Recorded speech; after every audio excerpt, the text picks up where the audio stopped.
నా పేరు దొంతం చరణ్. నేను ఇప్పటికీ 3 పుస్తకాలు వేశాను.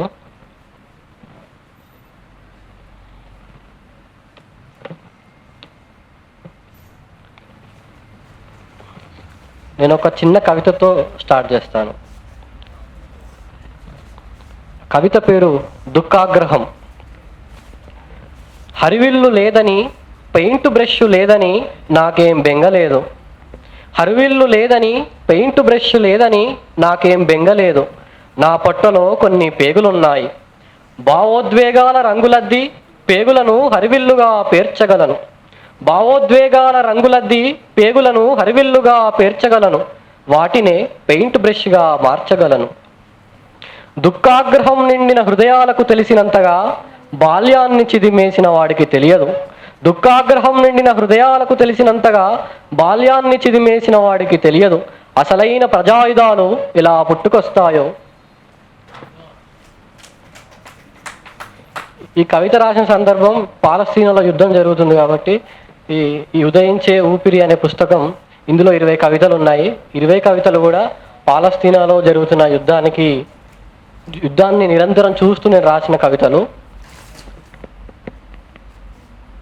ఎక్కువగా పసిపిల్లల వైపు నుంచి, మహిళల వైపు నుంచి, గర్భిణీ స్త్రీల వైపు నుంచి ఈ కవితలు ఉంటాయి. అందులో ఉండే ఈ కవిత ఒకటి. ఈ కవిత ఏం చెప్పానంటే దుఃఖాగ్రహం. నా 3 పుస్తకాల్లో కవితలన్నిటికీ ఒక పేరు పెట్టవచ్చు అంటే దుఃఖాగ్రహం అని పెట్టవచ్చు. నాలో దుఃఖం ఉన్నందుకు మాత్రమే నేను కవితలు రాయడం లేదు. ఇట్లా నిరంతరం సామాజిక అంశాలపైన ఎక్కడ అణచివేత జరిగితే వాటి గురించి, ఎక్కడ అన్యాయం జరిగితే వాటి గురించి నేను ఇంత నిరంతరం రాస్తున్నాను అంటే అది కేవలం నాలో ఒక ఆగ్రహం ఉండి అది దుఃఖంతో కలిసిపోయి ఇట్లా దుఃఖాగ్రహంతో నేను రాస్తున్న కవితలు ఇవి.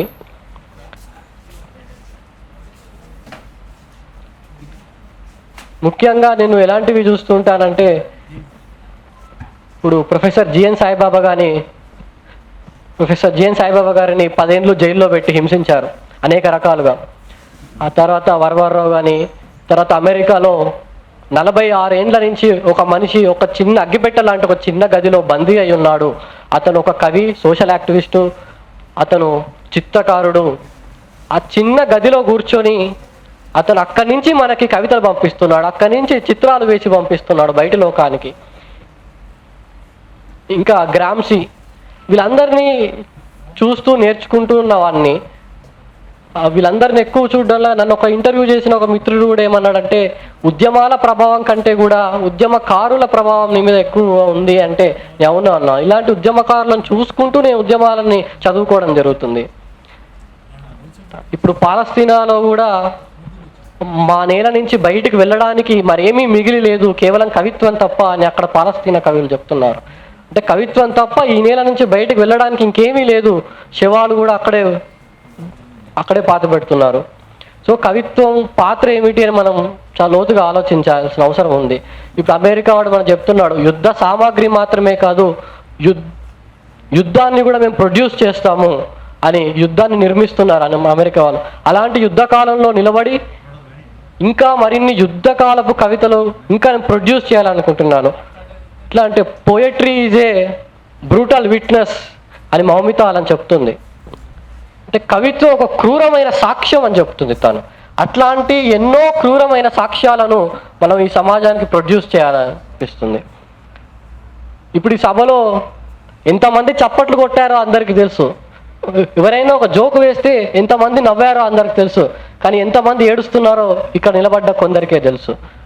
ఎంతమంది కన్నీళ్ళు బయటకు వస్తున్నాయో కొందరికే తెలుసు. ఎంతమంది లోపల ఏడుస్తున్నారో కొందరికే తెలుసు. అట్లా మనుషుల్ని కాస్త కవిత్వంతో ఏడిపించాలనిపిస్తుంది.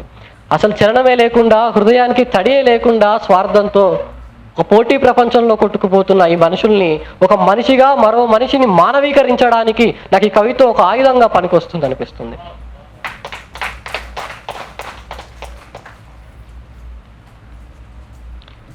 ఎక్కువగా నన్ను ఎలాంటివి అంటే కవితలు రాయడం ఎలాంటివి ఇన్స్పైర్ చేస్తాయంటే, ఇరాన్ దేశంలో ఒక 4 వెంట్రుకలు కనిపించాయని ఆ అమ్మాయిని చంపేశాడు ఒక పోలీస్ ఆఫీసర్.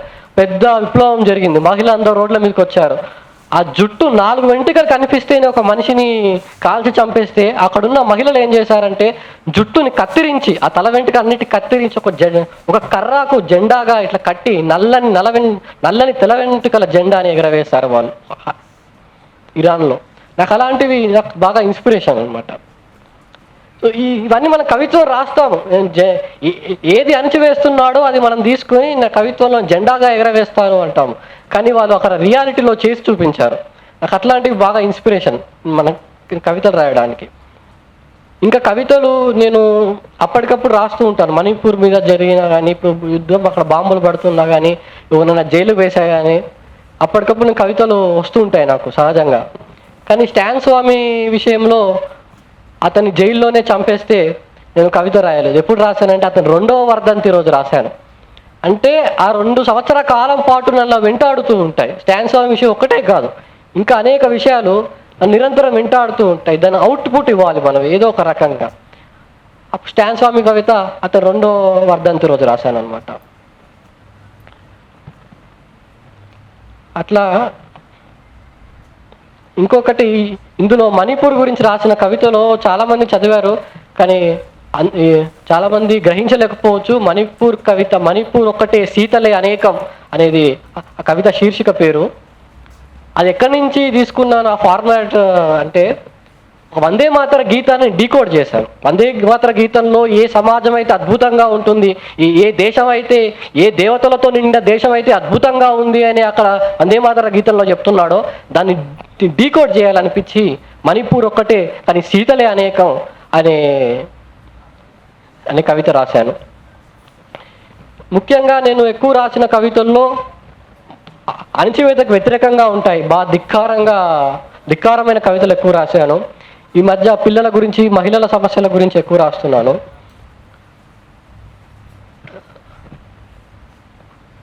ఒక తల్లి బిడ్డను కనడానికి 580 ఇంజక్షన్లు తీసుకుంటుంది అనమాట. ఆ బిడ్డను కన్నా కొన్ని రోజులకే బూడిదైపోతాడు బాంబుల వల్ల. నేను ఈ అంశం గురించి ఈ పుస్తకంలో రాశాను. ఇంకా మహిళల పీరియడ్స్ గురించి రాశాను.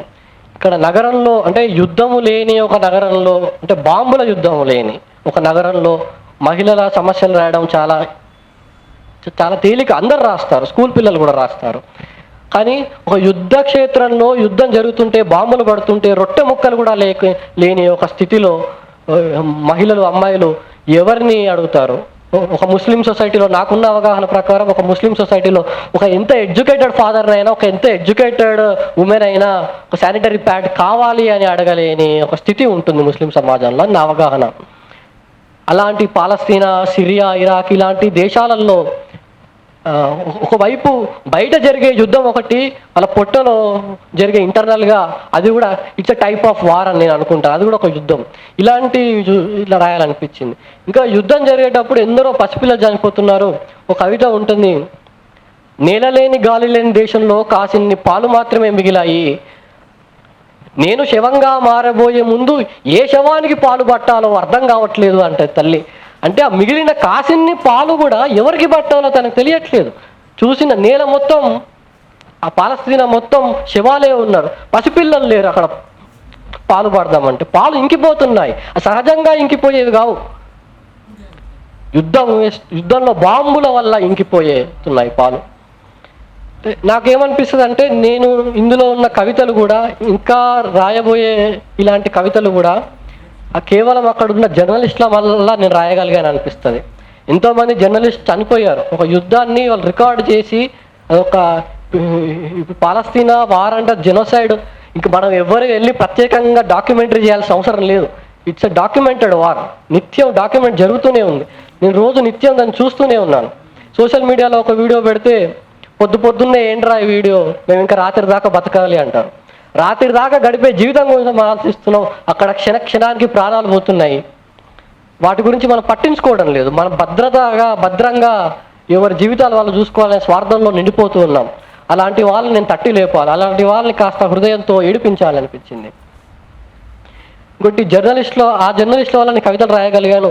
ఇంకోటి జర్నలిస్ట్ ఒక మీడియా కన్నుకి కనిపించంది ఆర్టిస్ట్ ఏదో చూస్తాడు లోతుల్లో. అట్లాంటి మీడియా కన్నుకి కనిపించని యుద్ధ ప్రాంతంలో ఇంకా ఏముంటాయి సూక్ష్మంగా, ఇంకా డీటెయిలింగ్గా ఏముంటాయి, అవన్నీ ఒక ఆర్టిస్ట్గా, ఒక పోయట్గా అవన్నిటిని నేను రాయాలి అనిపించింది, రికార్డ్ చేయాలనిపించింది. అందుకనే ఇలాంటి అంశాలు రాశాను.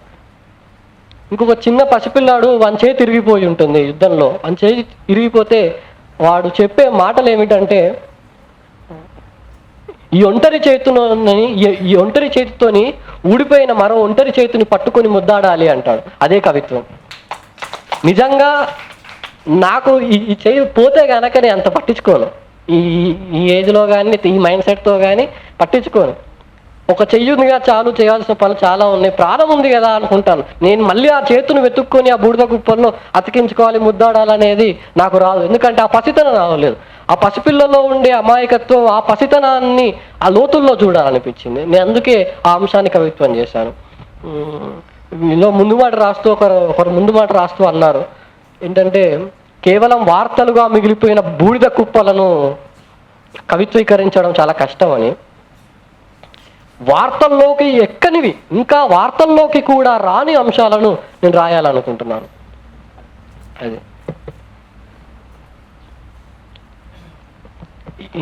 ఈ పుస్తకం చూడండి, కలలు చిగురిస్తాయి అని 22 మంది యువకులు రాసిన కవితలు.